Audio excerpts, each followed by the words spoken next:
And a TriMet bus operator made headlines last year for his quick thinking and brave action. With no ambulances available at the height of Multnomah County's paramedic shortage and a passenger in distress, Joe Wiggins transported them to the hospital on his bus. Well, last night, Coin 6 honored the unexpected hero at this year's Royal Rosarian Newsmakers event, recognizing Wiggins for his calm and compassion. We are thrilled to have Joe here with us in studio this morning to say congratulations. Yeah. Good morning. Thank you. Good morning. Thanks for It's a being beautiful here. morning. It is a beautiful morning. It's great to have you here. Yeah, so let's refresh everyone's memories. Let's go back a year ago here. Take us through what happened that day on the bus. It was the last of my work. I just had to drop off my last passenger and return the bus, and I was done. And he said, he was trying to make a phone call on his phone. He said, could you make a phone call for me? And I said, who do you need to call? 911. I said, why? I'm having chest pains. And I said, what else? I feel terrible. So I called on the bus radio, and dispatch said a supervisor and medical will be on their way. Portland Fire showed up in just a few moments, and they started hooking the guy up to this big machine that monitors everything and started an IV. And the road supervisor showed up. We just tried to stay out of the way. Yeah. And the one fireman turned to us and said, there's no ambulance coming. He needs to be in the hospital. He's having a heart attack now. So would you guys drive him to the hospital? My reaction was, let's go. Yeah. Cooler minds prevailed, and the fireman called to get approval, and our road supervisor called to get approval, and we drove him to the hospital. Unbelievable. Wow. What were you thinking in that moment when you realized that, hey, I really have to step up here. I have to get involved? Well, it was totally shocking to me that we didn't have an ambulance. Sure.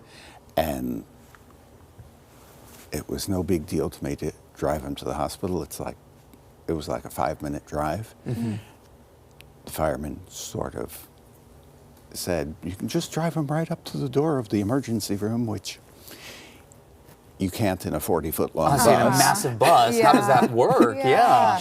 But we got him close and then moved him from the bus to the fire truck, which was like a pickup size. Wow.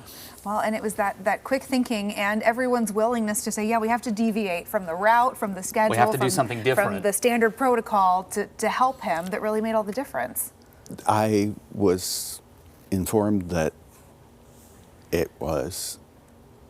he would not have survived. Wow. Oh my Matter of gosh. life and death all of a sudden in your hands. Yeah. So what was your reaction to being honored here as the Royal Rosarian Newsmaker of the Year? It's quite the honor. It is, and it's completely unexpected. That night, when all this was happening, being on the news never entered my mind. Sure. I didn't do it, oh, gee, here's an opportunity to make a name for myself. Sure. But it was very nice that somebody recognized what I did and what a lot of the other drivers would have done. Absolutely. Well, and that makes a good point, too. So many of our bus drivers and transit workers are one of the only friendly faces that a lot of folks get to see every day. You're responsible for keeping people safe on your bus all the time. How do you handle that responsibility? It's just part of the job. And we see people every day going to the doctors, going to the supermarket. Shortly after I was hired by TriMet, I had a passenger say to me, if you didn't do what you do, I wouldn't have food, I wouldn't have a way to get to my doctor's appointments. I couldn't live without TriMet. And that kind of surprised me, Yeah. but also made me feel proud. Yeah, it turns into a critical resource, and like you said, Emily, we may not always be thinking about it that way, but this transportation can be life-saving work, and no better case than what you've done within the last year. Joe, congratulations once again. Quite the honor, and you deserve all the recognition. Very well done, and you thought calmly and quickly, and it deserves to be awarded. Yeah. It wasn't totally calm, but you have a very calm demeanor about you, so it's great. Well, again, congratulations. We appreciate you being here really this morning. And again, thank you to you and all of our friends at TriMet for the work you do in our community every day. well, thank you. Yeah. We're glad to do it. Yeah. Well, thanks again, Joe. If you want to learn more about the story, those moments on the bus, everything that Joe and his passenger went through, of course, you can check out more of our reporting on KOIN.com. It is 7:20.